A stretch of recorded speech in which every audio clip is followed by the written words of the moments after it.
As a passionate technologist, I often get asked the question, how do you know where technology is going in the future? And to be quite frank with you, I don't know where it's going in the future, but there are a few telltales that we can look at and try to get a good guesstimate of where the market is going. And this analysis here that you see on the screen here actually covers 52 different federal agencies to represent a good takeaway of what the federal government is talking about as far as their acquisition trends.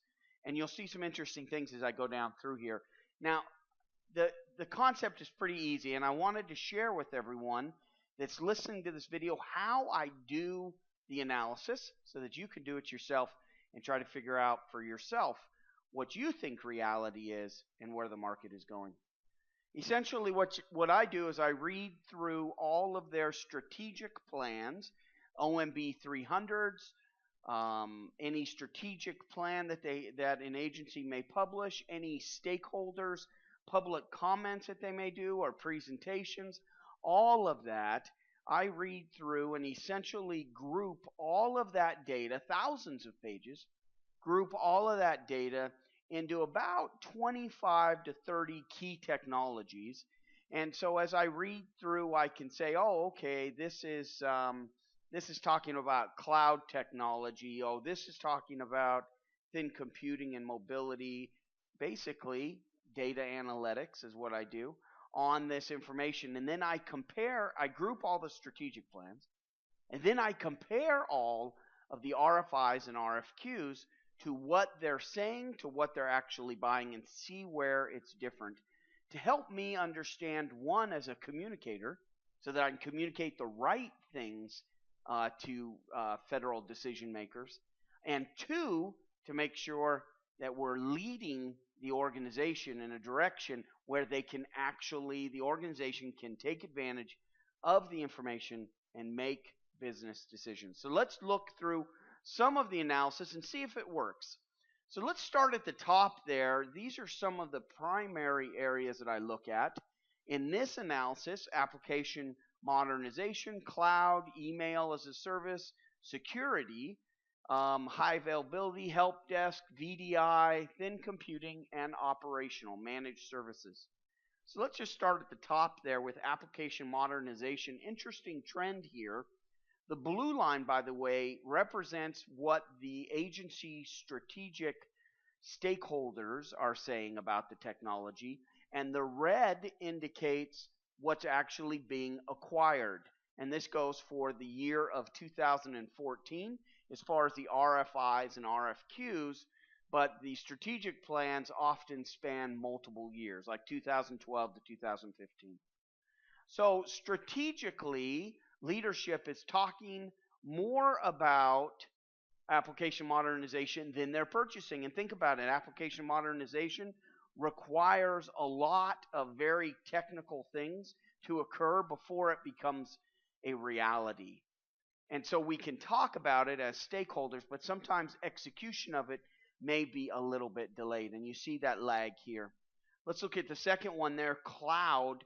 So strategically, cloud is mentioned within the strategic plans. Of course, cloud to many stakeholders is just cloud, not a lot of details, but you see a huge spike and a huge difference in acquisition history of what they're actually buying in the cloud. Email as a service, interesting statistic there where you see just a little bit of blue on the chart and most of it's red. Why? Because email as a service, this is a true sign of a commoditization of a market. So email as a service has been around for a while. It is somewhat of a commodity now. So strategic planners don't really talk about it as much. We just acquire it. Look down at security compliance and security operations. It's the first yellow bubble there on the sheet.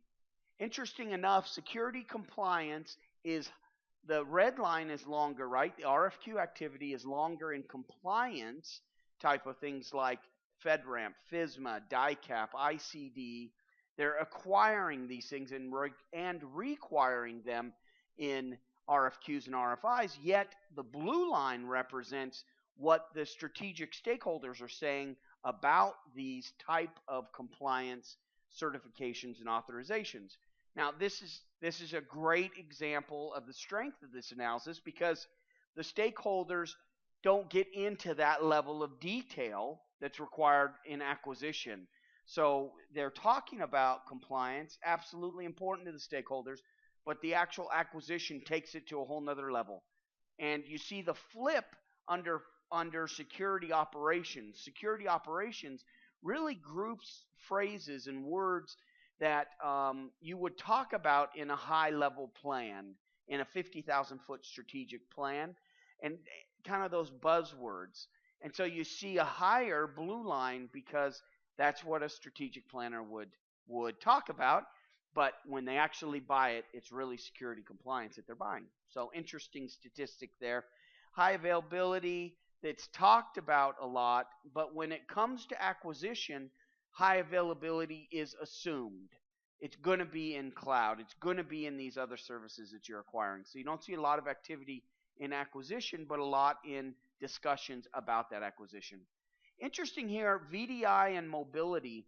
So thin computing or VDI, desktop as a service, certainly does not change at all for the last 10 years. We talk a lot about it, but very seldom do we purchase it. Now, there are pockets of folks that purchase VDI and desktop as a service, but as you see here, and I think this is an accurate representation, we talk a lot about VDI and mobility a lot more than we purchase it. Now, the other trend here that we may be seeing on this screen with VDI and mobility is simply that some of the terminology and ways that we acquire these technologies may be grouped into other types of technology that we buy. But generally speaking, we talk a lot more about mobility because it sounds good at a 50,000 foot level. It's easy to discuss. But when it comes down to it, there's a lot of complexity in buying that level of technology and a lot of other variables that need to be dealt with before we can acquire that technology. And then the last one here really is operational strength, where we talk about operational strength in our strategic plans, but when it comes to execution, just like cloud, we're really getting down to the nitty-gritty. No surprise here. Strategic plan should be at a higher level. Operational strength or managed services, which is continuing to be a strong acquisition path, is definitely higher as represented here in the red.